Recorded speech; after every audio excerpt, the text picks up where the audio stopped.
Hey, good afternoon, ladies and gentlemen, members of the committee. Today is Monday, February the 12th. Madam Clerk, would you please take the roll? Representatives Baum. Here. Butler. Here. Gillespie. Haston. Here. Love. Here. Parkinson. Chairman White. Here. Chairman Lafferty. Here. Chairman, you have a quorum. Thank you for that. And any personal orders for the members of the committee? Anyone? Oh, Representative Love, you're recognized, sir. Thank you, Mr. Chairman. I want to pause and acknowledge we have with us this afternoon our president of Tennessee State University, Dr. Glenda Glover, and also members of the TSU Alumni Association and larger community. Please make them feel welcome.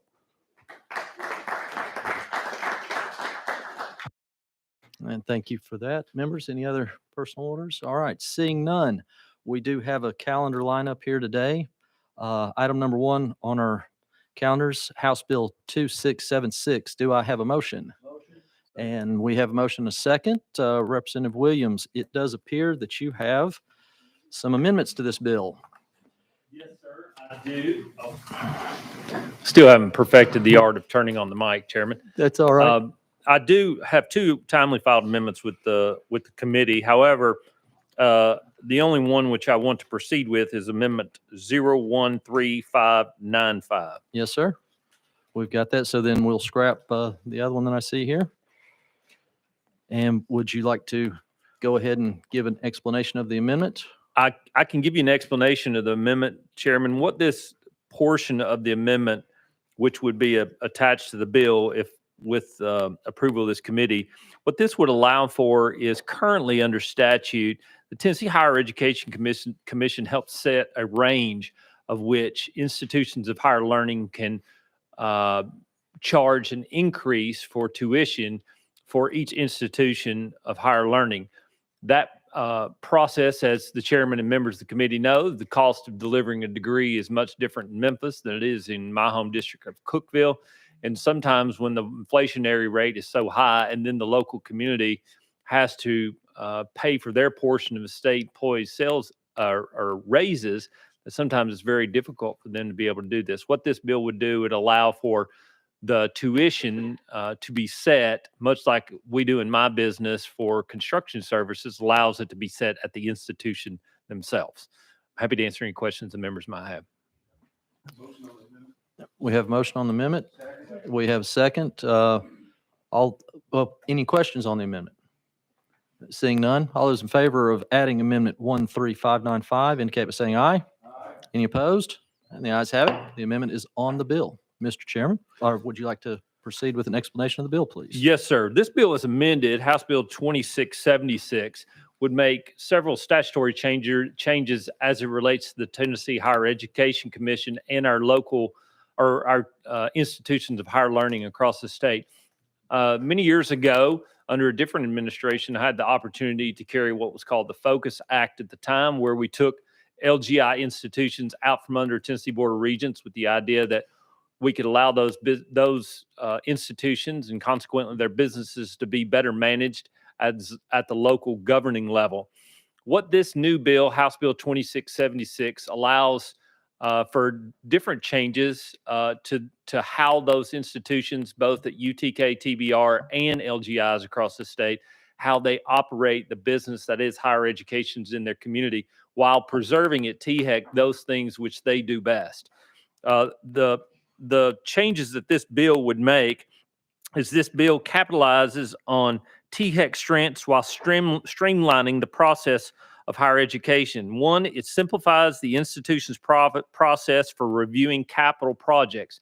As the members know, particularly Chairman Baum in finance, sometimes we get a capital list and the administration and this body chooses not to follow that list. What this would be is instead of that capital projects list being done at THEC, then it would be moved to the governor and the legislature to decide what those capital projects are. It also puts program approval for academic programs at the individual institutions themselves instead of THEC, which can sometimes be a long and drawn-out process. For instance, if you were to go to Chairman White's community and you were a new employer, it may be that you wanted University of Memphis to stand up a new degree delivery in order to provide workforce development for those new jobs that might come there. This would allow them to make a decision much quicker than they would normally make. It also abolishes the current THEC board and reconstitutes the THEC board, which would allow for 3 appointments for the governor, 3 appointments for the Senate Speaker, 3 appointments for the House Speaker, and 3 appointments for the constitutional officers or their designee. This bill also helps to prevent duplication of services, and this bill consolidates TSAC, or the Tennessee Student Assistance Corporation, with THEC.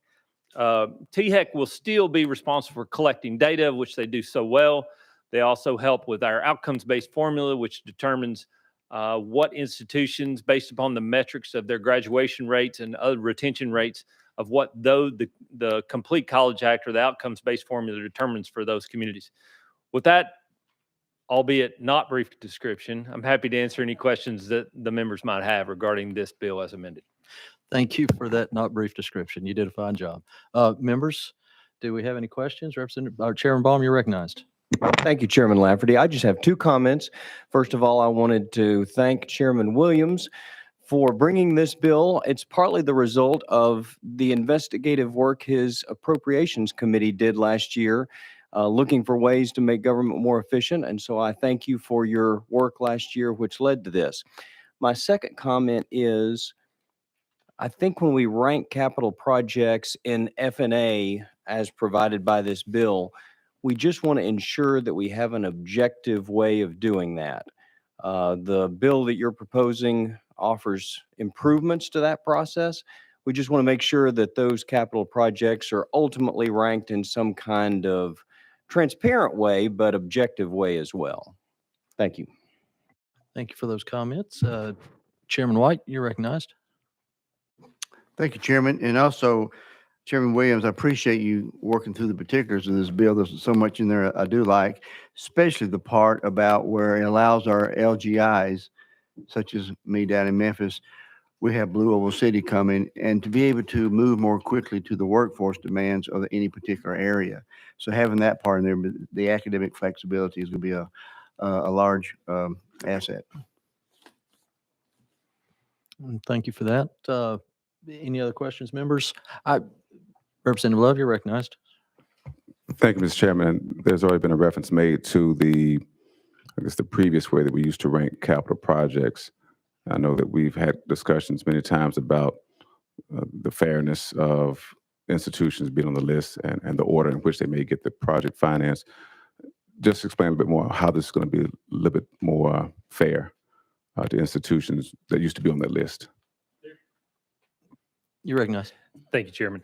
There still be a rubric as it relates to grading, but it'll be housed at F&A instead of THEC. That way they'll be able to determine which ones that are there. There is still a vast difference sometimes between grading. Even last year, for example, last year, the project that was number 3 is first this year, and the project was 1 and 2 have come down off the list. Sometimes that rubric changes, but ultimately it's the whole list that we look at. And as Chairman knows, we and a lot of times fund what we can afford to fund more so than we can a particular project. And this year we've only funded 1 project, and it's because there was a large capital investment from a contributor in that community, and we would have lost that project had it not been for us funding that project as well. And so I think it's going to be a better solution. I think what's going to happen is the business of higher education will further grow the idea of reducing red tape, giving them full autonomy to run their businesses like business as well. I think what we've seen is when we've given that additional responsibility to our LGIs, UTK, and to TBR, they've done a fantastic job with it. Thank you for that.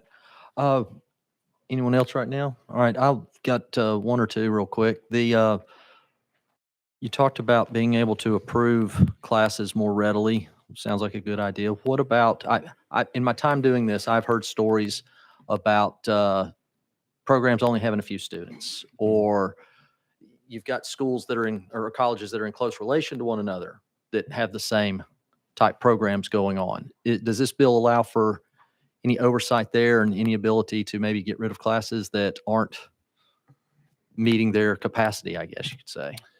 Thank you, Chairman. To answer your question is this would give them more freedom and autonomy to do that. Under the current THEC system, you could eliminate a degree or a degree delivery or a diploma that you were trying to achieve at different places. The removal of degrees is not typically one that's an impediment. THEC did a great job to do that. It took a little bit of time, but they wanted to make sure if they eliminated that degree that there wasn't going to be this immediate demand and then they have to start it back up again. The improvement here really is more about the adding of new degrees or modification of those diplomas. It would speed that process up because the THEC was doing a great job. If someone wanted to close a program, they could. It really would be based upon the local LGI or whoever and their ability to communicate with THEC as to why it was necessary to eliminate it. Okay, thank you for that. Mhm. Chairman White, you're recognized. Yeah, I didn't want to leave the subject until I wanted to recognize THEC and Director Diamond. Thank y'all for your great work and your willingness to work together on this. I think we appreciate all y'all's strong work at THEC also. Thank you. Members, do we have any other questions from the dais here? Okay, I've got a few people that were on the list, but I've not had anybody specifically that said that they wanted to speak on the bill. Anybody out there? Okay, thank you. Members, looks like we're ready to vote on House Bill 2676 as amended. All those in favor of passing the bill, and you'll be moving on to Education Administration. Thank you, Chairman and members. Yes, sir. And next up on our list today, we have item number 2, House Bill 2102 by Chairman Reagan. Members, do we have motion? We have motion and a second. Chairman Reagan, you are recognized, sir. Thank you, Mr. Chairman. And let me begin by saying it's really a pleasure to be here to present this bill. As many of you know, we don't often get the chance to bring bills that shine a light on the good things that happen in our state, and this is one that does that. 10 years ago, we approved the VETS Act, which provided the resources to help veterans transition into higher education. Key to this was the creation of VET campuses, or as a status, and it was a resounding success. We now have 37 designated VETS campuses with over 10,000 veteran students. The VETS Bravo Act recognizes the current VETS campuses that have gone above and beyond.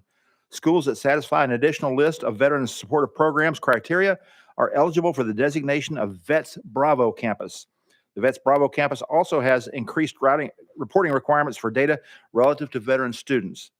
The Veterans Bravo campus designation tells prospective veteran students that the school has a quality network of resources to help them assimilate. This continues our effort to take care of our veterans and train the next generation of our skilled workforce. And as I said before, it's not often we get the chance to bring bills that celebrate good news. With that, I stand ready to answer questions and ask for your support. Thank you for that explanation. Members, do we have any questions on the bill? Seeing none, members, are we ready to vote on House Bill 2102? Looks like we are. All those in favor indicate by saying aye. Any opposed? And the ayes have it. Chairman Reagan, thank you very much for bringing this. And you'll be moving on to Education Administration. Thanks, sir. Am I up Next, for the other bill? yes, don't go too far. Item number 3, House Bill 2346, also by Chairman Reagan. Do I have motion? And second, we have motion and second. And Chairman, you are recognized for any remarks. Thank you, Mr. Chair. And I appreciate the motion in the second, but I am going to be rolling this bill. The Senate has put an amendment on it, which I received a copy of last week. It looks fairly straightforward, but I would like to go through that and make sure it's to my satisfaction. Therefore, I'm going to ask for a roll, but I understand that a member of your committee wants to speak on it. So at the committee's will. Thank you for that, Chairman. And Representative Love, you're recognized. Thank you, Mr. Chairman, and certainly we want to do as much as we can to get the bill in a proper posture. And I know that the bill doesn't directly speak to Tennessee State University, but there are many concerns we have about if it were to put TSU in that posture to go up on the THEC. And so grateful for the role, and we'll continue to work with you on the next steps for the bill. Thank you. Thank you for your comments. And Representative Parkinson, you're recognized. Thank you. I received that chairmanship. Chairman Reagan, how long are we rolling the bill for? I'm only asking for a 1-week roll, but I think the next week is a holiday, so it will wind up being asking for a 1 week, but getting a twofer. We're not here next Monday. Oh, okay. Thank you, sir. All right. Yes, sir. Any other questions? Seeing none, that bill will be rolled for the calendar 2 weeks out from today. Thanks, sir. Thank you, Mr. Chair and Committee. And moving right along, next up, we have House Bill, item number 4. Item number 4, House Bill 1837 by Chairman Rudd. Do I have a motion? We have motion and second. Properly motion, properly second. Chairman Rudd, you're recognized, sir. We have an amendment that makes the bill 12682. That's correct. That's what we got up here. Would you like to go ahead and explain the amendment to us? Yes, what the amendment does is when we wrote the bill to protect students from data mining by people who are hired by universities to input data, the University of Tennessee pointed out and worked with me to correct or to clarify something to make sure that the universities, if they hire someone like the SEC to share student athlete data, that's not infringed. And that's what the bill clarifies. Okay. That seems like a pretty simple explanation. Members, do we have any questions on the bill? Oh, yes, we must work on the amendment first. Members, we need to add amendment number 12682. All those in favor of adding the amendment indicate by saying aye. Any opposed? Oh, the ayes have it. The amendment is on the bill. Your previous explanation, does that take care of the rest of the bill? Pretty much what this is prompted by is often universities hire outside companies, third-party vendors to input student data because they're backed up, like when a new student enters the university. What unbeknownst to the universities, which all the universities I spoke with are in support of this, is what these third-party vendors have been doing is they've been hired to input student data, their personal information. They've been selling that information without the university's knowledge. This would simply state that any vendor that's hired by university to input data, student data, that they must sign a contract with that university stating they will not share that information outside the university without permission for the reason that it was originally intended. And that's what it does. It's solely, whether it's credit cards or anything else, they're simply protecting student data so they're not preyed upon by marketers once they enter the university. Does not prohibit the university from sharing that information. Only third-party vendors hired to input that data. Okay. Thank you for the explanation. Members, do we have any questions? I see no questions. Members, all those in favor of passing House Bill 1837 indicate by saying aye. Any opposed? The ayes have it. We are Thank you. off to administration. Thank you, sir. Next up, we have item number 5, House Bill 1929 by Chairman Wright. We have a motion and a second. Folks, this bill will be headed to a scholarship/lottery calendar, but it's my understanding that he'd like to give us a presentation and let us know what's going on. Thank You're you, welcome, Mr. Chairman. Being rolled to that bill is fine with me, and we need to move up the hill. All right. If you'd like to give a brief description, well, we got you. I'm good. Okay. Well, then without objection, we're going to go ahead and roll that. We'll make announcements later today on the floor about when we'll have that day. All right. Thanks, Thank sir. you, Mr. Chairman. Moving right along. Item number 6 on our calendar today by Powers. That will also be put on that special calendar we just talked about. So we're going to roll House Bill 2132. Finally, item number 7, House Bill 2184 by Chairman White. We need a motion and a second. Have a motion and a second?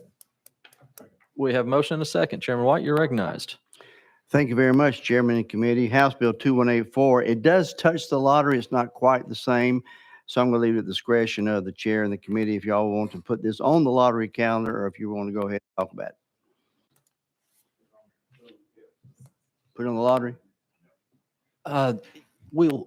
We could go ahead and take care of the amendment while we've got it here and fresh on our brains. Okay.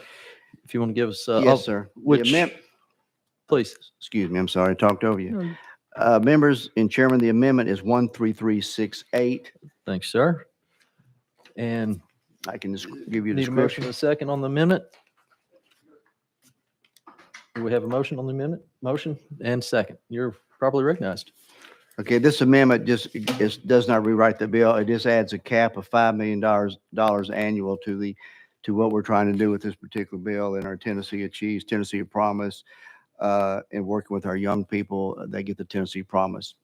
Okay. And did that explanation take care of the meat of It's not the the meat, House bill? it's not the meat of the bill, but that is the amendment. Okay.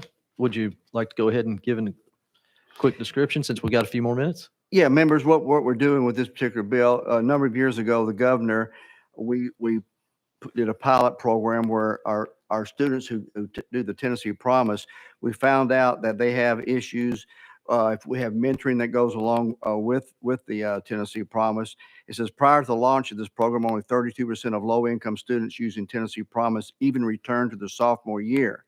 But when students were introduced to a coach, the retention rate rose to 74%. And when students received a coach and a grant retention or money to help them on transportation, groceries, computers, textbook supplies, the retention rate rose to 82%. It's been a very successful program and helping our young people. And the money we spend on Tennessee Promise to stay in complete school. And so we want to make this a recurring money through the put the pilot program into recurring money. And so that's the gist of what the bill does. And so been very supportive from the governor. This is really something the governor's been proud of for years. This just makes what was a pilot now recurring. Okay. Thank you for that explanation. In committee, I apologize. I had intended to add the amendment to the bill. So all those in favor of adding amendment number 13368 to the bill, please indicate by saying aye. Aye. Any opposed? And the ayes have it. The amendment is now on the bill, so we saved ourselves a step in the future there. With that, we will go ahead and roll this to the lottery/scholarship calendar. Members, do we have any other business before us? Oh, excuse me. Sorry, that was for the last action on House Bill 2184. Members, any other business before us? Anyone care to adjourn? Oh, Representative Love, you're recognized, sir.